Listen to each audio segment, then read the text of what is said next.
It's Wellness Nerd Out time!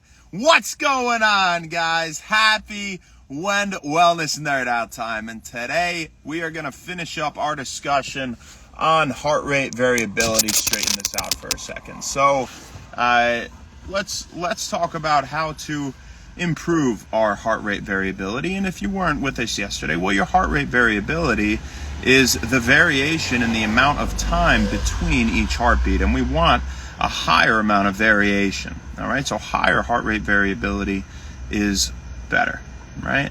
So how do we increase or improve our heart rate variability?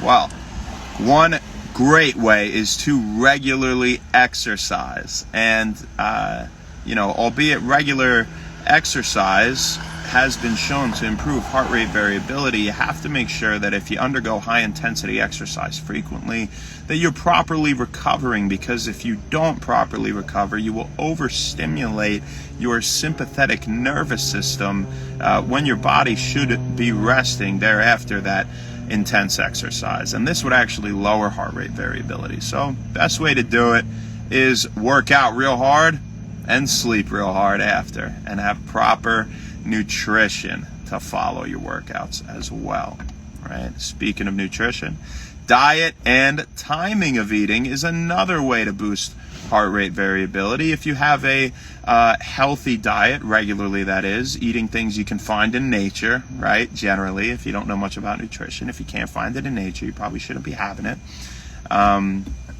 And the timing of eating is very important. And the reason the timing of eating, and when we say the timing, we mean keeping a consistent eating schedule. That's very important, albeit, we've talked about fasting, and the timing of eating is important in that sense. If you eat in a smaller window, generally bodes well to produce more growth hormone and burn more fat throughout the day and things like that, optimizing hormone levels in general. But even if you eat ad libitum throughout the day regularly, having a consistent eating schedule will help to naturally regulate your circadian rhythm, which is the natural cycle regulating changes in mental, physical, behavioral aspects in your body every 24 hours. All right, and fun fact, the master circadian pacemaker in the body is the suprachiasmatic nucleus of the hypothalamus, if you were curious. I thought that's pretty neat. Fun fact. And again, to naturally help to regulate this circadian rhythm, you want to eat with a consistent schedule every day and eat healthy. But you don't want to eat 3 to 4 hours before bedtime. This way, when you're asleep, your body can properly recover, and you can optimize hormone synthesis and things like that while we are sleeping. It doesn't have to try to focus on things like digesting the food you just ate, right? Disrupting internal bodily processes, right?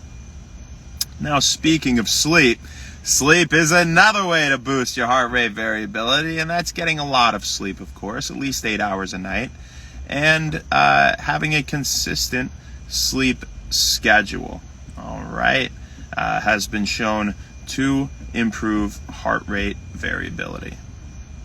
What else do we got? We said the exercise, we said the diet, we said the sleep.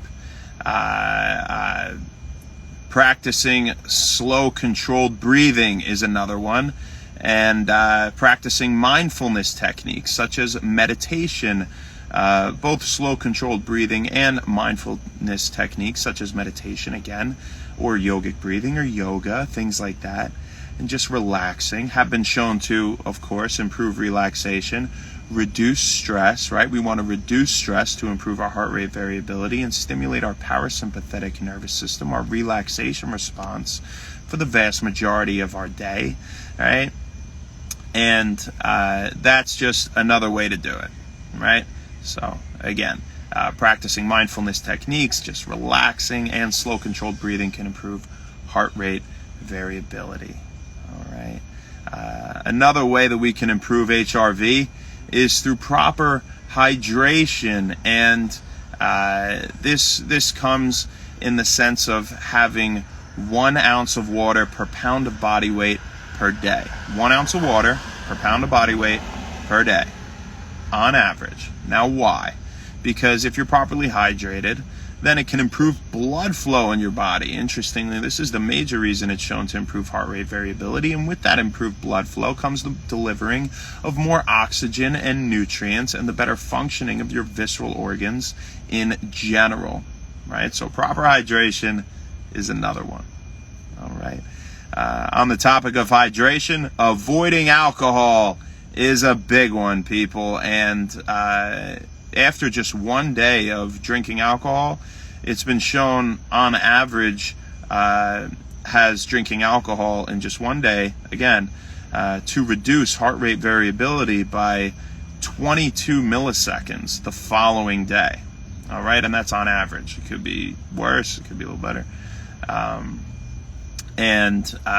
Even for up to 4 to 5 days after you drink, your heart rate variability, that lingering alcohol in your system can reduce your HRV for 4 to 5 days even after you drank. So think twice about drinking every weekend, right? Or even drinking at all. It's just poison, right? What else do we got?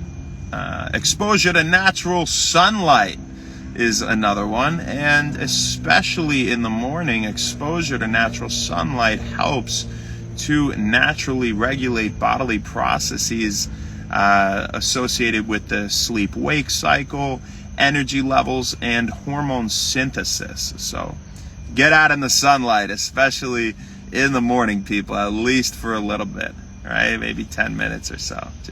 And while you're out there, you could be relaxing. So you could be practicing mindfulness techniques at the same time, right?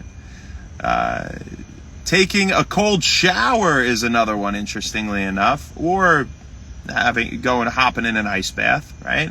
Because the cold, at least in a transient sense, you don't want to be in cold water for long periods of time. That could stress your body out, right, and have the opposite effect, stimulating the sympathetic nervous system. But temporary exposure to the cold has been shown to stimulate the vagus nerve, and improving vagal tone bodes well for increasing your body's parasympathetic nervous system response. And so this could help to improve heart rate variability, keeping you relaxed, and cryotherapy even has been shown to reduce inflammation, right? So there's another reason that it is good for you. So those are a few ways that I think are pretty simple we could incorporate into our everyday lives to help improve our heart rate variability. And remember, the big thing with HRV, because this is the last day we're going to talk about it, is just not being stressed.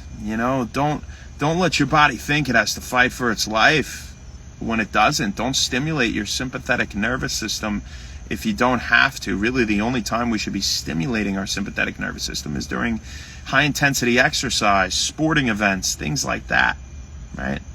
So, relax, people, and improve your heart rate variability, which again is the difference in time between heartbeats, and measuring or keeping track of your heart rate variability through, say, a chest monitor, which is the most accurate way, more so than wrist or finger monitors, as we said yesterday, is a good non-invasive way to see how your autonomic nervous system is functioning, because otherwise we might not know, right? So there you go, you guys. I hope you enjoyed it.